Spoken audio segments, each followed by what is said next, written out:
So I just finished Final Fantasy VII Remake, and that was an incredible experience. Not without some disappointments, but at the same time, I liked it far, far more than I was expecting. And I can't really just kind of straightforward do a review in a normal sense. I kind of have to talk about Final Fantasy VII as it relates to the original and my experience with it over the years, because it's a very different scenario than a sequel to a game you've played before or a brand new game, a brand new experience, being that it is a remake and being such a fan of the original and having played it for so many years. It really is a part of the experience. That original is a part of this new experience. And I'm just going to put out there in the beginning, I'm just doing this off the cuff, and I just beat this a few hours ago, and I can't say there aren't going to be spoilers, so if you don't want to hear any spoilers, just a bit of a warning there. Yeah, I think the best way to start is to talk a little bit about Final Fantasy VII, my experience with the original version. Final Fantasy VII is not my absolute favorite in the Final Fantasy franchise, one of my favorites, but it is also not my first Final Fantasy. I started with the first Final Fantasy on the NES. But even so, it is by far the one that I have the most nostalgic attachment to, because Final Fantasy VII, even though it wasn't the first one I played, was the first Final Fantasy to really engage me in a way that was the game I played. When I started playing it, I didn't want to touch anything else until it was over. And that is the game that really made me less of a PC and console guy into just consoles. And I was a straight up Sony fanboy during PS1 and PS2 era, the exception of maybe the Dreamcast. That's what I played, that's what I bought games for constantly. And I really credit Final Fantasy VII with being the game that turned me into primarily a person who played RPGs. Before Final Fantasy VII, I played a lot of point-and-click adventures, a lot of strategy games on the PC, some more Western-style RPGs on the PC, and then consoles, a handful of RPGs like the original Final Fantasy, but a lot of platformers and fighting games and those kind of things. But Final Fantasy VII I really credit as being the beginning of me turning into someone who the primary type of game that I play are Japanese RPGs on consoles. That's kind of what I turned into after Final Fantasy VII. And it is one of those that I have this attachment to because of when I played it. And it was one of the few times when I was a kid where the majority of my friends were playing a single-player, story-driven game around the same time. The majority of the time, the games that we had in common were multiplayer games that we'd play together, we get together, or some other types of games. When it came to RPGs, it was only a handful that would really be into them, and we weren't always playing the same ones at the same time. But when Final Fantasy VII came through, it was like a freight train. It was one of those where at least 7 or 8 people all had it right around the same time when we were playing it, and only a handful of people had copies of the strategy guide, so they get passed around and borrowed between friends. And it was such a group experience, and I remember having conversations and trying to kind of get an inkling of like, where are you in the story so I don't spoil anything, and at the same time you're trying to like get little strategies out of people, and it was always this little bit of a strategy almost of talking about the game until everyone beat it finally. So it was such a memorable experience, and that's probably part of why I've replayed that one more than any other Final Fantasy over the years.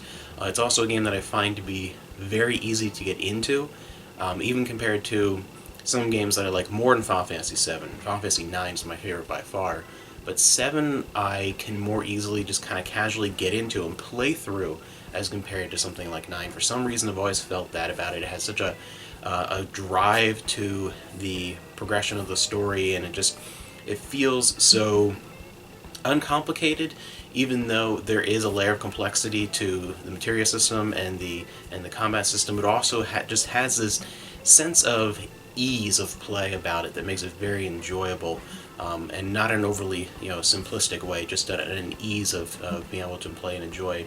And it's left such a memorable legacy that it's a game that never goes away. There's constantly the Advent Children movie and sequels, prequels, just the endless conversation. 7 is always kind of on the mind of RPG gaming, more than almost any other RPG ever.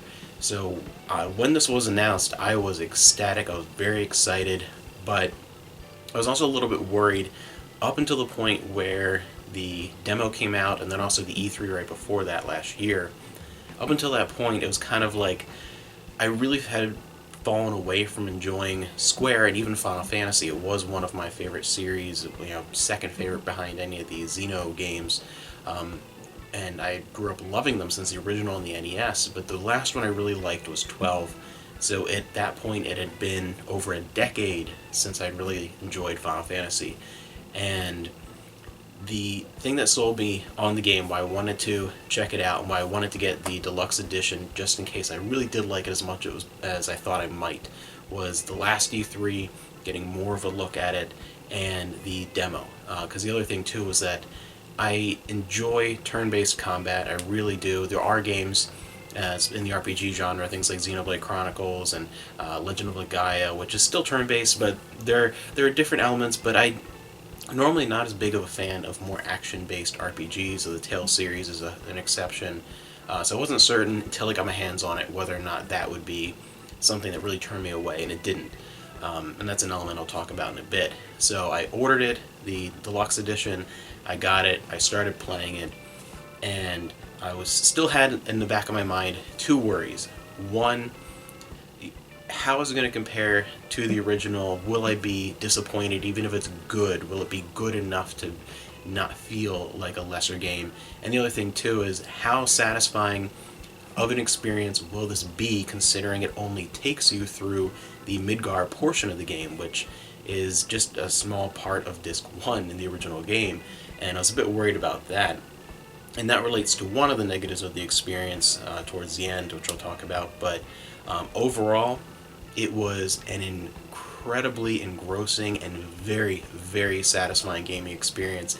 And for an open-ended game that just kind of ends and into an obvious, if you didn't know anything about Final Fantasy and you had completely no idea what 7 was or the story or anything, you played it, it's still a very obvious, like, okay, the journey is continuing. This is not, when's part 2 coming out? For a game that even kind of ends in that manner, it still was a completely satisfying experience, well worth the time, well worth the money. I'm glad I spent just a tiny bit more to get things like the steelbook and the art book.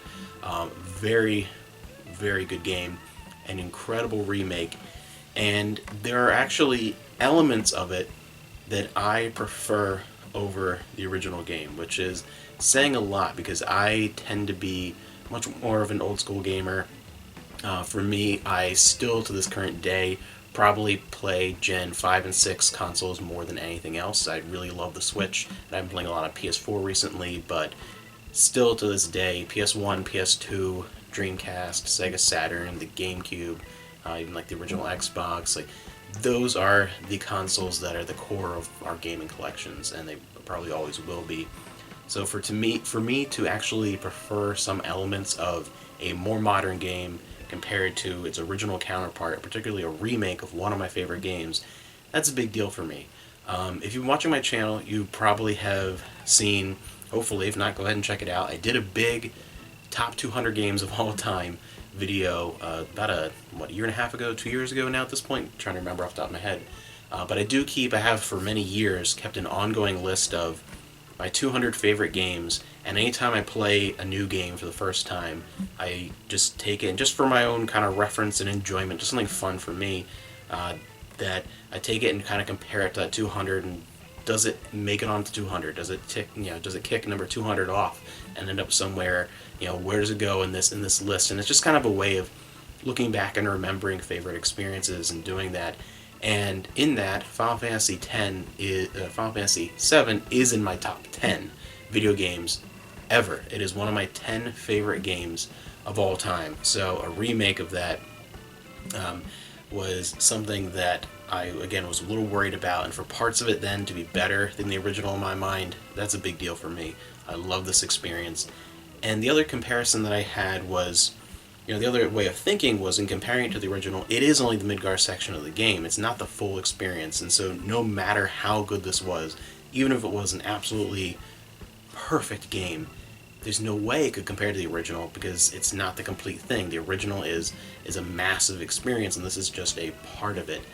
So it's not really a fair comparison to say, do I like the original more or the remake? Because obviously the original, no matter how good this is, it doesn't matter because the original's the whole thing. So I was kind of in my mind comparing it more to how do I like this remake in comparison to the Midgar portion of the original game, a more direct comparison, and that I felt like was a better way of wrapping my head around the experience and thinking about it.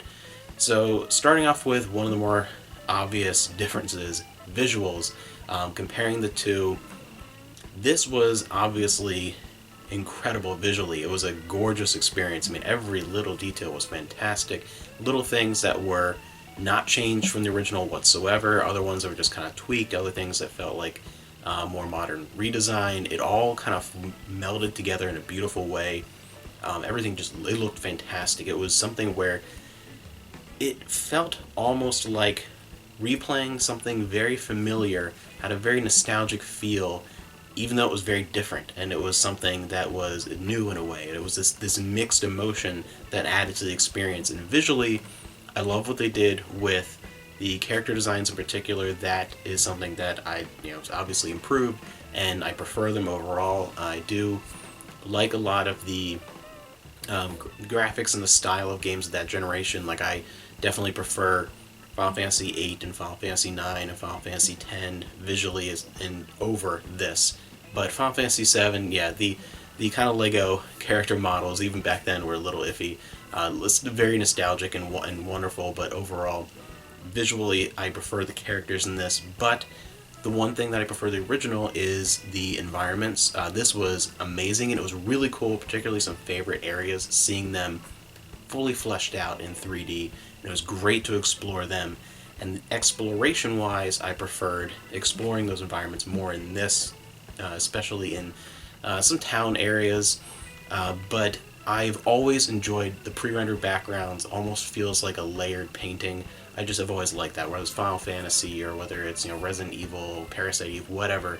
Any games that use that art style, it's always been my absolute favorite, especially from the original PlayStation. But even some games that do that later on in the next generation, that's always going to be my favorite art style. So that's just personal preference. There's not really one that's better or worse.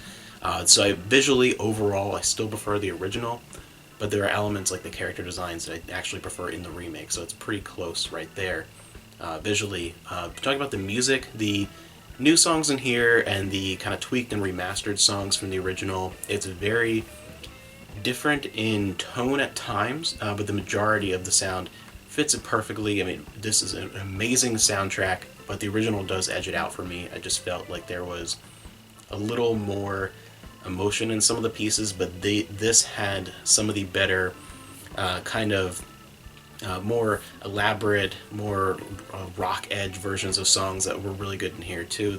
Some of them reminded me almost like some of the Black Mage's interpretations of the songs from Final Fantasy VII. So overall, I still prefer the original as far as the music, but not by a lot. And I'm kind of mixed on whether or not I prefer the voice work versus not having voice work, and I kind of have to talk about. I think I have to talk about story to really get that across.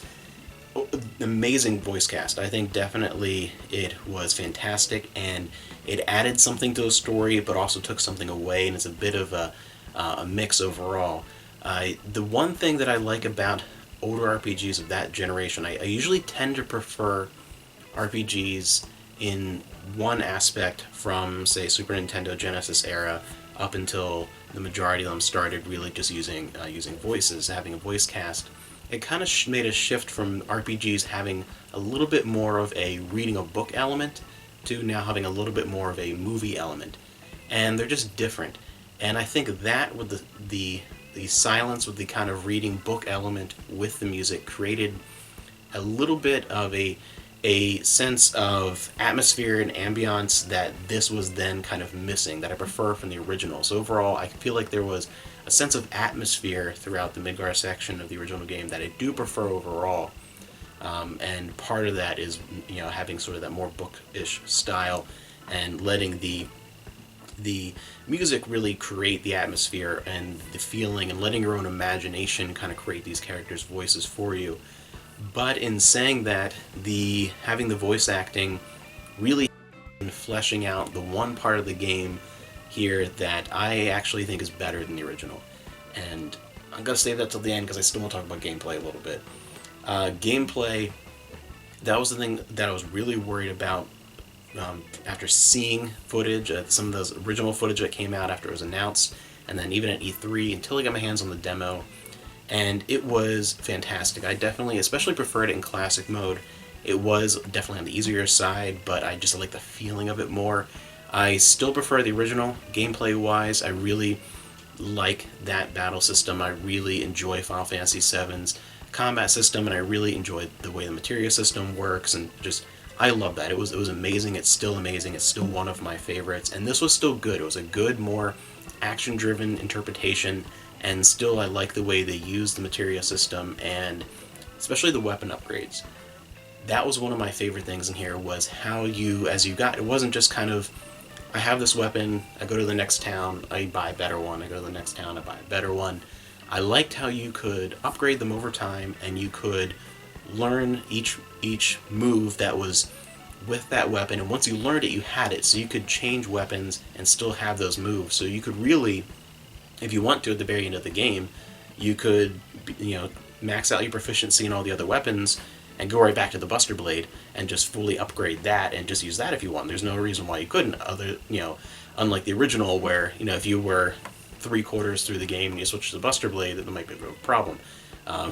You can equip and change around your weapons and learn and use those abilities, and I love that, and being able to kind of pick your favorite, and the upgrade system was fantastic. I really like the way that worked, and the materia system translated really well. I really enjoyed this combat system far more than I thought, and gameplay wise I had a lot of fun, especially with Tifa. I think because of her style and how it changed to a more action driven format, it just fit her perfectly, even more than everyone else, and she was my favorite to use. She's fast and just brutal and just so much fun to use, just because of her style really fit the new combat mechanics. But as much as I enjoyed it, and far more than I thought I would, I really got used to it very quickly, and I thought it was very smooth, well done, a great modern interpretation. I still gameplay-wise prefer the original, and part of that is also the structure of some of the areas with the puzzles.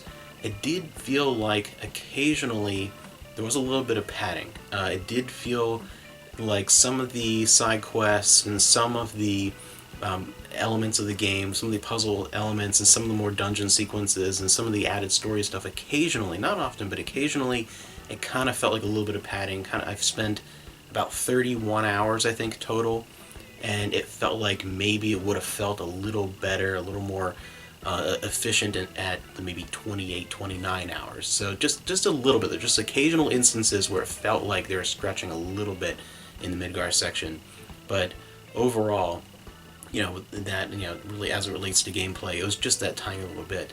Otherwise, I really loved the story. That's kind of the last thing I want to talk about, and that relates to gameplay in terms of how you do go throughout the environments and how you do the side quests and how you relate to all the different characters. And that's a big part of, especially the beginning part of the game, Cloud kind of raising his cred as a merc, is him kind of becoming as a mercenary and moving on as he moved to each area, helping the people in that area. And some of those quests again felt like a little padding, a little bogged down, but the majority of them were fine, and it really helped the game support its greatest element, which to me is by far the way it handled story and character interactions.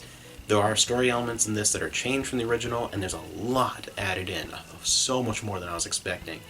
I didn't mind any of the changes. I didn't think, and things that weren't added, things that were just kind of changed. And without going too much into detail, there are some, especially towards the end, some things that are definitely a little different.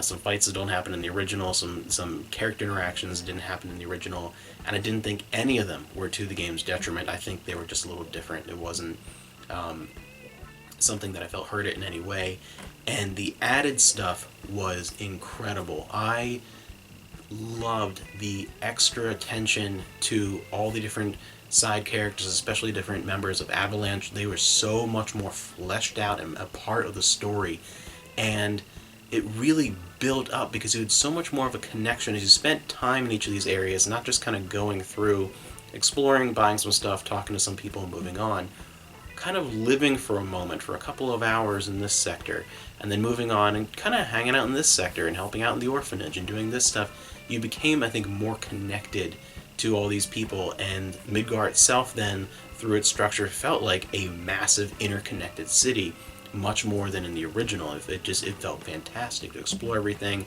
The wall market was incredible, and the the expansion of that area with all the different characters, and the Honeybee Inn this time was amazing. There was so much that went on that was expanded that could have gone too far but didn't. It just felt great and added so much more character depth and depth to the world. I felt so much more a part of living in Midgar, a part of these communities, and that really added to the tragedy of this section of Final Fantasy VII. When the plate comes down, you feel it so much more than even in the original, and as amazing as that was, and it really got across to me, this, I think, added so much more depth because you cared and spent more time in those communities. It affected characters that were less of just kind of interesting little side characters that you kind of knew.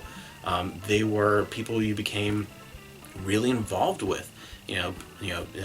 Biggs and Wedge, and definitely Jessie more than anyone. She was expanded so much towards the beginning of this game, where she was a fantastic character. During the first, I'd say, third to half of this game, she was one of my favorite characters. So you were involved in what was going on, and being able to then go and see directly after the plate comes down the destruction, devastation, and work through it, and just I felt so much more a part of what was happening.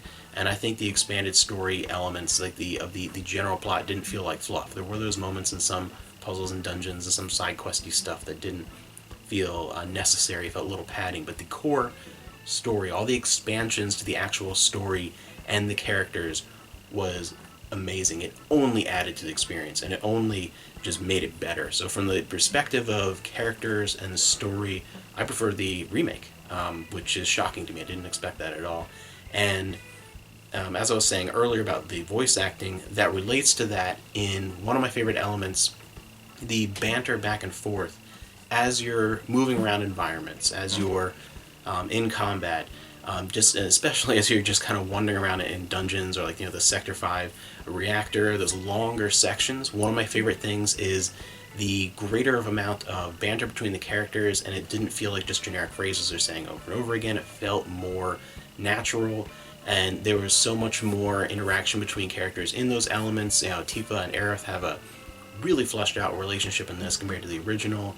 There are just so many amazing character moments that I felt were fantastic and touching, and made these characters feel even more alive and real than they already did to me, and just fantastic. And there were some parts, even like in the train graveyard, that at first I was like, okay, this is definitely bigger, and is it going to feel a little padded out? But no, it actually added something. There were just so many parts that I felt story-wise were amazing. Actually going into the Midgar headquarters, going into the main building, was probably for me the area that was most improved, just because it felt so much more fascinating and it felt so much more fleshed out, and really gave you an even better idea of going to Shinra headquarters. It really gave you a better idea of Midgar as a city, and just exploring that Shinra headquarters was remarkable. That was a great part of the game, and it led to a brilliant finale. Some more obvious spoilers right now. I loved the ending portion of this game. I enjoyed both the motorcycle segments in the beginning. That was fun and exciting, and the last one was even more, and led straight into a fight with fate itself that felt almost like God of War, in the way that the sort of just the epic scale of it all, and then leading into a fight with Sephiroth that was reminiscent of Advent Children, and just it all rolled together into such an incredible, exciting roller coaster at the end. And that was one of the only kind of downsides, aside from the little bits of padding and the couple of elements I prefer the original still. The one downside to the experience wasn't that the ending was bad in any way. They even included some stuff from Crisis Core, which was great. There were little elements even from Disc 2 and 3, some parts of Final Fantasy VII that worked their way in, and The element of Crisis Core really kind of added to it, but you build up to this ending, and this massive string of incredibly exciting action-packed events and boss fights, and you're ready to go. You're ready to roll on. I'm ready to leave Midgar. I'm ready to hit the ground running, explore the world. Most of my favorite areas from Final Fantasy VII are yet to come. I'm ready to go. And then it ends. And that's it.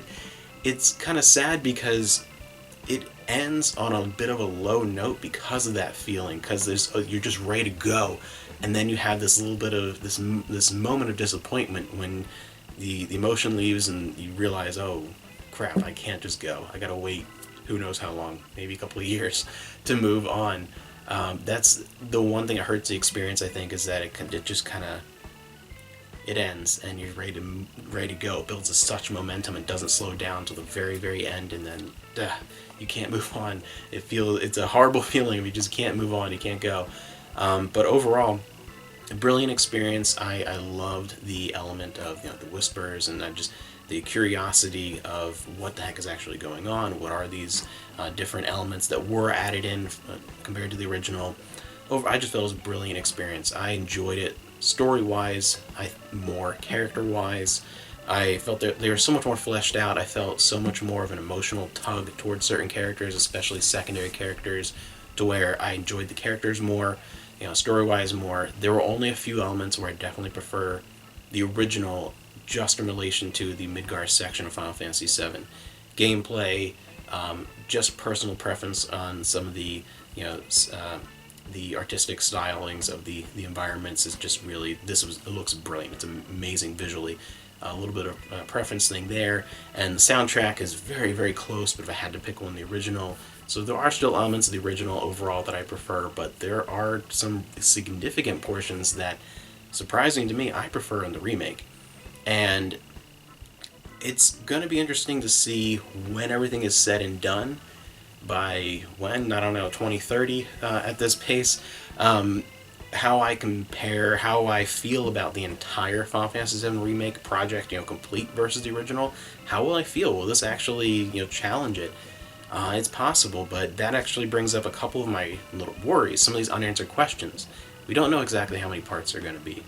We don't know, can we transfer our save files over? One of the things that's great about this is when you beat it, you unlock different like hard mode, and you unlock my favorite thing, chapter selection. You can go back and re-explore any chapter of the story, keeping your current levels and things. My character's in their 40s at the end, so it's like that would be great, an easy way of re-exploring and maybe doing side quests you didn't do or whatever. I can just pick some of my favorite moments and explore them, or go back from the beginning and do it that way. But will things carry over? And the other thing too is, with how much they expanded this game, they took the Midgar section and made it a full RPG. It is a full, fleshed out, 30-something hour experience. It was a massive undertaking. There's so much to do here. I could still go back and do absolutely every little thing you could do. There's so much meat on the bones here. This is a great experience, and there's just so much to it. If they expand every other part of Final Fantasy VII, even close to this, even if this is the most expanded, and everything else is not quite to this extreme, how are they ever going to finish this? There's so much left. And how big, if they actually, make the Golden Saucer as big as in relation as of an experience it's going to be, and City of the Ancients, and they just so go to Wutai, and there's so many places that could end up being massive and really involved. How are they ever going to finish this game? And that's the other thing that's a bit of a worry, is that maybe it's too much to tackle, and maybe we'll have to cut back, and will further parts feel disappointing in comparison? So let's say they do 3 parts to it. If they expand Midgar, just that section, to this huge 30-hour experience, making it 3, 4, 5 times the size of the original, and the other ones are only comparable or maybe twice the amount of extra depth or exploration, will it feel lesser of an experience moving on? I don't know. We'll see how this turns out. But yeah, to bring this to a close, I loved this game. This was an amazing experience and way better than I thought. I was excited for it once it came down to seeing those last trailers and the demo. I was like, alright, I think I'm going to really like it. But I liked it way more than I realized. I was thinking I'm gonna like it and be excited for the next parts, but I wasn't expecting to like it to the point where there are parts that I like better than the original. I never thought that was gonna happen, and especially what I consider to be the most important parts, being related to the characters and the story, and even exploring some of the areas. Even though I like the graphical style of the original more, there was so much more depth to some of the places. Like Shinra headquarters, like I said, is just one that stands out to where I had more fun exploring it, and there's so much more there. So yeah, it was just a great experience, and I know some people that have been watching me will be very curious. I especially know that one of my wife's coworkers is going to want to know this, and I have to think about it a little bit. And I'm going to come back in a few moments and put this at the end of the video because I haven't given enough thought yet to really think about it. But does this make it onto that list of the top 200, and where does it? I know some longtime fans of mine are going to be curious about that in relation, and you're going to find out in just a few seconds. So I cannot overstate how much of a fantastic experience this game was. What I consider the most important parts of playing a game, I prefer it over the original. Some other parts were just remarkable. I have no real major complaints about this aside from not being able to play more, which is almost a compliment. Everything that I didn't like was, compared to the original, was just minor things, or I liked it just not quite as much as the original. So this makes it really, really high on my top 200. It was one of the greatest gaming experiences I've had in recent years. To me, it made it the whole way up to spot number 42, making it my second favorite PS4 game overall so far. Still a lot of PS4 games out there I haven't played, but I had that good of a time. I, going into this, thought maybe it'll crack the top 200. Maybe it'll be somewhere in the 190s, 180s. No way. This goes the whole way up into the 40s. Second only to Shenmue 3 as far as PlayStation 4 games, as far as my personal favorites. I liked it that much. A great game. Check it out.